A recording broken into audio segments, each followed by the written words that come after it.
Hey, folks, welcome back to the Workplace Innovator podcast. It's me, your host, Mike P., and I am so excited to visit with someone I met recently way down south. And I'm talking about the Sunshine State. Sunshine State, everybody, not Florida, even further south, below that, the other southern hemisphere in Australia, everybody. She is joining us today from Queensland, the other Sunshine State in Australia, and the city specifically is Brisbane. Her name is Lisa Copland. Lisa, welcome to the Workplace Innovator podcast. Hey, thanks, Mike. I'm excited to be here down in the sunny state of Queensland. Yes, I am so excited. I am a big fan of Australia, and how did I say it? Brisbane, is that correct? You know what? You've got it spot on. Brisbane. All right. I'm working on it. I'm working on my Australian pronunciations. I've been there, Lisa. I was a visitor about 3 years ago, spent a couple of weeks with my wife and visited our Aptura locations in both Sydney and Melbourne. Yeah. Melbourne. How am I doing with the accents? Melbourne. I went to Melbourne. And now I'm talking to someone from Brisbane, Australia. This is the best I've ever experienced. Now, that American accent comes through, but we have so much fun just prepping for this call. We had to get it out of the way, right? Yeah, we did. We did. Absolutely, Mike. And you've been in the U.S. You used to work here in Houston, Texas. So let's talk about America. That's as American as it gets, the great big state of Houston. Oh, amazing. The rodeos, the food is amazing down there, Mike. I mean, you can get any cuisine you want. In fact, any blended cuisine, Mexican, Spanish, and American all mixed together. It's a fusion of food. Amazing place to live. I loved living there. I love it. I do too. Everything's bigger in Texas. Everything is bigger in Texas. Yes, right. The accents. I'm in Washington, D.C., and I thought I learned not to have an accent. But when I bring someone like you on the show, that theory goes out the window. But anyway, let's get to the conversation at hand. We have such a short time together, Lisa, and I'm so excited for my audience to learn about your role as managing director and founder at Presynct, which is a consultancy about workplace strategy and change based in Australia. But tell me more about it. It's an amazing connection to what I do here on this show. But what would you say? How would you describe what you do? Oh, wow. That's a good question. I would say that we, obviously being a psychologist, I would say that we try to connect the organization's business strategy and then use the workplace or the portfolio to drive that business strategy. That's kind of in a nutshell what we do. And then make sure it works through the implementation of the change and the ongoing support. It's very, very niche, but I love it. Yeah. And you do have a background in psychology that you bring to this incredible profession, which I love. I love the human side, Lisa. It's all we do, whether it's design or using technology tools or strategies or, supporting and inspiring facility managers to care for the physical built environment. It's all about the people who occupy those places and spaces, right? Yeah, that's exactly right. Well, how did you end up in this world of workplace? I mean, you've been at Presynct for how long? Yeah, so I've been at I actually started Presynct. So I'm the managing director. I started it from nothing. Wow, and it's been running for about 10 years. But I suppose where my career path starts to make sense is really a long way back in university, or when I was going to university. I really was tossing up between, do I do architecture or do I do psychology? So now I'm basically a psychologist using workplace to drive transformations in organizations and I suppose, and hopefully people's lives, because, as a psychologist, you're looking at transformations in individual people's lives. A little bit of background. I grew up in Perth, Western Australia, so not Brisbane or Melbourne. I'm actually of Australia. The other That's side. A long way away. Yeah. It is. Yeah, it's a long way from everywhere, Mike. Uh, and I was lucky enough to join Chevron. You would know Chevron, so that's Of obviously the course. Yeah. connection to Houston there. And I worked in their internal consulting group, mostly focusing on organizational change and learning. And I feel really privileged. It took me to Scotland and then Houston, and I worked on these major transformational projects. And to be honest with you, Mike, most of those were outside of workplace, like crazy things like batch set drilling optimization or onshore and offshore people alignment, or, it was just just really, really interesting. And then when I was in Houston, I was really lucky to complete a project which took about 6 years. It was the Houston Portfolio Consolidation 1 and 2. And I'll give you some stats on it. Okay. We did 11 buildings to one. We had a 100-person project team. The workplace was about 3.3 million square feet. I've got to get that right because in Australia we'll say square meters, but in the US they're square feet. Got it right, yeah. 3 buildings, 2 of which were 50-story, and about 10,000 people, and along the way, 2 mergers. And what we were trying to do is create a flexible workplace. And at the time, which I don't want to tell you how long ago it was, Mike, because then you'll know my age. we made it flex from all open plan to all closed without taking in more space. And that project in itself was where I absolutely fell in love with workplace, because as a psychologist at heart, I realized that workplace and the physical environment, or the environment, is an excellent lever to drive behavioral change. So as a psychologist, you're trying to create a behavioral change, and you've only got so many tools in your disposal. And workplace is one of the biggest tools that organizations and people can use to drive it. And so the nice thing about that was, it was actually 2 projects. One project was done really, really poorly, and I saw how it could become a major barrier to achieving a change. And then it was redone, and it was done very, very, very well. And I got the opportunity to see that it could be an accelerator of business strategy. So my time in Houston was very transformational around my career and what I wanted to do. And then I moved back to Australia, Brisbane. I knew no one. I had a different plan, and that didn't work out. So I just was like, I'm going to start Presynct. And that was 10 years ago. And really Presynct, we just try to connect the dots between portfolio, workplace, business strategy, how people work. We do the strategy, so you've got clear evidence. We deliver the change, so the behaviours stick, and then we support it ongoing. And it's interesting because the reality is most organisations know they need a change, but their space tech and the ways of working they're just not keeping up at the moment. That's what I'm seeing, Mike.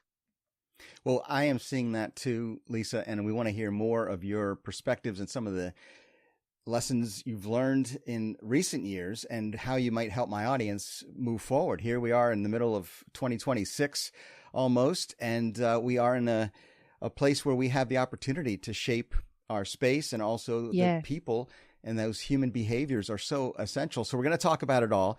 But before we go too far, everybody knows me here as DJ Mike P, and I warned you about this in our pre-call. I love Australian music. So you gotta give me a chance to just talk about some of my favorite bands growing up. I'm going to date myself by talking about what you would now probably call classic rock, Australian rock.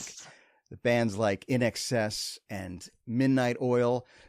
Were you a fan of Midnight Oil? Are you as proud of Midnight Oil as I love them here in America? I mean, I'm proud of all the Australian bands, and that was a real era of very, very cool classic rock bands. I wouldn't say that I'm really into them. Sorry, Mike. I knew you wouldn't be, but I had to bring it up. I do. If the kids are going to soccer and we crank up Thunderstruck and bounce our head to get them all amped up for it. That's AC/DC. People don't realize they're from Australia. No, they don't. But we're so connected today, Mike. You get exposed to, so much music from around the world. I don't even refer to where they're from anymore. I just know the music. Right. It's a global community. Absolutely. It is. What is on the playlist if you wanted to get the kids fired up? And I didn't want to pigeonhole you into just Australian classic rock. That was very selfish of me. What would you say your favorite type of music or artist is? That's funny. I mean, I love music, but I suppose it really depends on my mood. So when I'm feeling upbeat, I love all the popular songs that I can sing along to, much to my kids' annoyance. So I love singing at the top of my lungs in the car. I'm probably the most annoying driver around. I But I love it. suppose when I'm feeling a bit more reflective, I really lean towards kind of that alternative folk, like Passenger or David Gray or that Oh, type yeah, of okay. music. I don't know. Have you heard of Yeah. those guys? Yeah. I've heard of Passenger. Yeah. Yeah. In fact, he had a hit here with was it a duet with someone? I can't remember. What was his biggest song, would you say? Oh, do you know what? I'm terrible at remembering the Okay. songs' I didn't want to put names. you on I the just spot. know the lyrics. No, no, that's totally fine. Don't ask me to sing either because I'm a really bad singer. Let's I'll just sing some Midnight Oil because it's been a number of years since I Yes. had a chance to go bam bam bam Oh, so out good. where the river broke, the bloodwood and the desert oak. That's my Peter Garrett imitation. My arms are flailing. If I, you're watching the I, video, you're seeing me. I'm going to shave I'm my head and impressed. dance around the stage. I'm impressed. That was How can actually we dance when our earth is turning? How can we sleep while yes, our and the beds are world is burning? burning. That's Yeah, and right. our That's world is, right. yeah, that's right. It's a classic. That's their Classic. biggest hit. Your intro your timing was very good as well, Mark. I'm quite impressed. Thank you. Thank you. Hey, before we get into the workplace topic again, I got to ask for some inspiration. Lisa, do you have a Okay. favorite motivational quote you could share with us? Ah, I do. I oscillate, same as my music. I oscillate between very clever, tongue-in-cheek quotes that keep everything in perspective at this stage of my life. Usually something that reflects my juggle between being a parent, working, drinking too much wine, and everything in between. But as I said, pretty much like the music, I got two sides. I try to really draw on things that push me to be better. So, just really simple things. And one that I do love is care deeply about people, but lightly about their opinions. It's just a good reminder Hmm. to me in this very fast world that we live in to stay empathetic and connected without getting caught up in the drama of what everyone else thinks. So that's one of the ones I keep, I do remind myself on a daily basis about. Sure. That's great. Yeah, practical. I mean, we have more in common than not. We all have different opinions about any number of topics, but let's find that common human experience and connection. And that's what's great about Yeah, workplaces, right? Transition time. 100%. We get a chance to get together with many who come from different backgrounds, different Yep. experiences, different life journeys, and we come together as teams and have a chance to have that diverse perspectives and collaboration opportunity. And that's where really organizations shine. So what we like to talk about here on this show is how we can be better workplace innovators. And I wonder, from your experiences, and you've already shared a number of things, but what does it take to be innovative in the workplace today? Yeah, and I'm probably going to take this from a personal view, Mike. I think one of the things I would say is don't be afraid to innovate. So, and we talked a bit about this before, is I'm coming from a psychology background into property, workplace, and you don't always feel like you naturally fit into the industry. And I think early on when I started Presynct, I had a little bit of imposter syndrome, like Mm-hmm. everyone does. Mm-hmm. But over Sure. time, I've really realized that a different lens is really valuable, and it's encouraged me to speak up, share ideas, and challenge the norms. And you know, there's some really cool, innovative things that I think that we're doing at Presynct, that have come from a completely different perspective. Things like 24 different occupancy models around the way you work that require different amount of spaces or spatial principles or technology and have different ways of working. I mean, just coming out of a psychologist's brain, and applying that thinking to workplace. Or we've just released an area capacity modeling application that's based on how people work and their work from home policy. Or we're trying to do things around a different co-working model where teams physically come in and use someone else's space for the whole day, and they have all of the amenities. So they use it just on a Tuesday every month, and it saves them a heap of money, but they've got a complete space where they can connect together. Even stuff like auto allocation of timetabling for students based on student attendance at university. So I feel like the more confidence you have, and the more encouraged you are to speak out and take a different perspective, that's where a lot of the ideas or the innovations come from. So I think about innovation. I think I think having a willingness to stay curious and look at things differently is often where I think the most meaningful innovations will really come from. Yes. Yeah. That's very well said, Lisa. And it's something you've shared with my team here at Aptura very recently. We're part of a interview online. A blog was written much more in depth than we can get into here. So I will share that in the show notes with everybody. In fact, my colleague, Craig Maroney, who is based in Australia, he's our vice president of the APAC region. You know, Craig. I do. Had a chance to kind of summarize a lot of these ideas and some of the strategies and some of the things you do in your office there in Brisbane to help your clients, experience some of these innovative solutions. But I loved in our pre-conversation, Lisa, that you have this holistic view of the workplace. You try to combine all the elements of design, of human behavior and technology, and bring it all together. Tell me more about that and how you are thinking about workplace engagements with your clients, and how you think my audience should be focused here in the middle of 2026 when they want to care for their workplace. Yeah.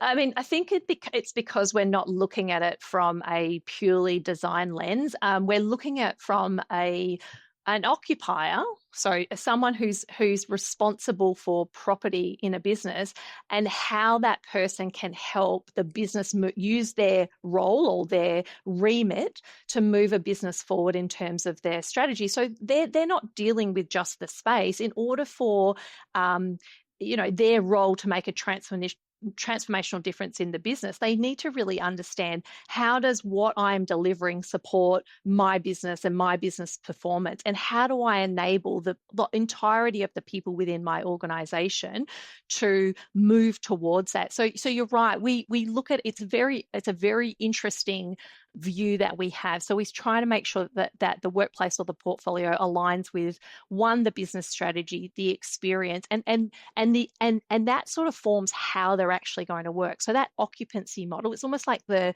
you're sitting on a seat, it's like the top of the seat. Yep. If you can get that right, how you're going to occupy the space based on what your organizational strategy is and your operating model, and here's how we're going to make property do that.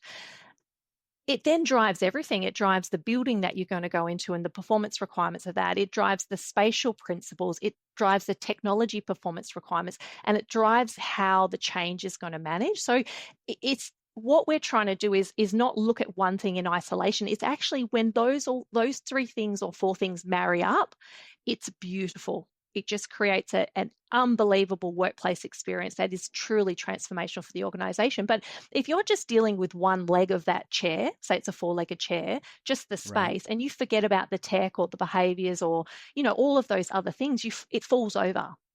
So that's really where we're sitting. It's really that intersection between enabling your workforce and your business strategy and using your property, whether it's your portfolio or a particular site, to really drive that performance.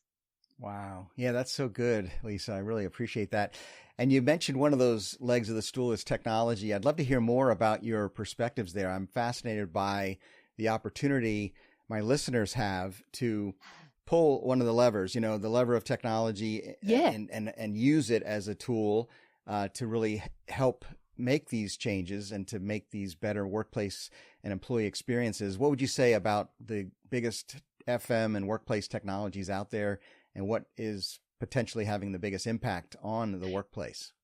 Yeah, so I'm actually really excited about where technology is going. And I think you mentioned the article I wrote, and I think the title was The Future of Workplace. And I think technology plays a massive role, and it's getting bigger all the time. So I think the first thing I would say is that the integration is a real game changer. And I think AI will enable this even more. And I suppose what I mean by that is, most organizations that we deal with already have some of those workplace systems in place. They may have access control or room booking or visitor management, or, they have people data.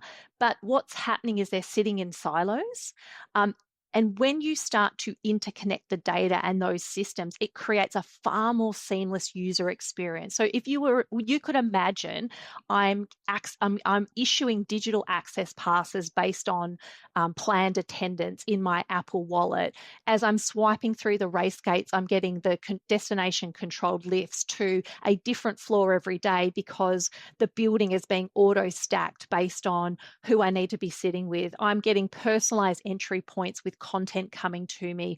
I'm getting automated check-in to a desk that I might be sitting at for an hour or so, and even some event recommendations where I know I've got 4 hours between a meeting and there's an event in the lobby. So I think the productivity gains come from really reducing that friction, cutting down the steps, and minimize that content switching. So that would be the first thing. Secondly, and I've kind of touched on this a little bit, AI is really beginning to shape how space is allocated and how teams come together. And it's really interesting, Mike. A lot of organizations I talk to, it's no longer just the organization structure is static. You report to this group who reports to this group, and that's how you work. Today, that's not how people are working. That teams are coming together to do projects and disbanding. Natural teams are coming together to make a decision. And what I'm seeing organizations trying to do is get rid of the 50 touch points that it takes to make a decision. And workplace technology can do that. AI can now auto stack buildings based on planned and actual attendance, and then dynamically group teams together. And it moves the workplace away from static floors and desks to something far more responsive, and where the space is actually adapting to how work is actually happening. So I think those are two really interesting areas that I'm finding. And so it's not about adding another app. The real shift, I think, is creating this integration layer. So bringing together workplace platforms, supporting strong governance and cybersecurity frameworks so integration can happen. And with AI, it's becoming easier and easier. I think the only caveat to that is that strategy has to lead the technology. Only need to integrate what generally supports the behaviors and the outcomes the business is aiming for. This is not a go for your life, integrate everything $100 million approach. It's really just being really strategic about the outcome that you want and how to take those systems and bring them all together to create a cohesive, orchestrated, and strategy-led integration. Wow. Yeah, that's a great reminder, Lisa. Begin with the end in mind. The business outcome is what we're going for, not just the shiny object or technology. And it's an exciting time. I think you've really touched on a number of things that get me enthusiastic about the world of workplace. And I wish I could talk to you all day. It's an amazing, insightful discussion. The fact that you bring your psychological background into this world and you share it with such a fun, in fact, that's one of your corporate values at Presynct is you like to do things with a lot of fun. You've proven that today. I appreciate it. I want to give everybody another chance to check for the article you wrote with our team here, and I'll share that as well as give you a chance to give us some final takeaway, some last minute thought, maybe a practical piece of advice you can share with my audience of FM and workplace leaders as we head into the future together. What would you say? Yeah. I'd say you got to start with the strategy, not the lease. That would probably be my first thing. Be clear on how your portfolio and workplace can support your business strategy before making any of those property decisions. And I think importantly, your property decision shouldn't be considered at the point of the lease event. It needs to be considered well in advance. And I think in many cases, the pathway to a portfolio, a property portfolio that truly supports your business starts with, it could even start, Mike, with optimizing how people work within the existing space. It doesn't need to start with an event. It could be just, we're going to get people to work differently through technology and behavioral change as the first part of our property portfolio transformation, rather than committing to more or different space. And it's really interesting that the reason I say that is I would say, just to kind of close out, too often I'm brought in to retrofit a way of working into a workplace after an organisation have either committed to too much or too little space. And it really makes it significantly harder to achieve that right outcome. So I think my key takeaway is start the strategy early. Amazing. Great stuff. Lisa Copland, thank you for sharing it. Thank you for all your insights and for playing along with my love of Australia. You've added to it today, and I hope to be able to visit Down Under another time in the future. And if you ever come back to Houston or anywhere in the U.S., please let me know. I'd love to meet you in real life. But until then, thank you for taking time to be with me here on the Workplace Innovator podcast. Thanks so much, Mike, for having me. I really appreciate it. You're very welcome. And thank you all for watching or listening to this program. I hope you are getting something of value from these conversations. And if so, do me a favor and share this podcast with a colleague or a friend, anyone who might like to join us as we continue on our journey to encourage and inspire you to be a workplace innovator. Peace out, everybody. Peace out.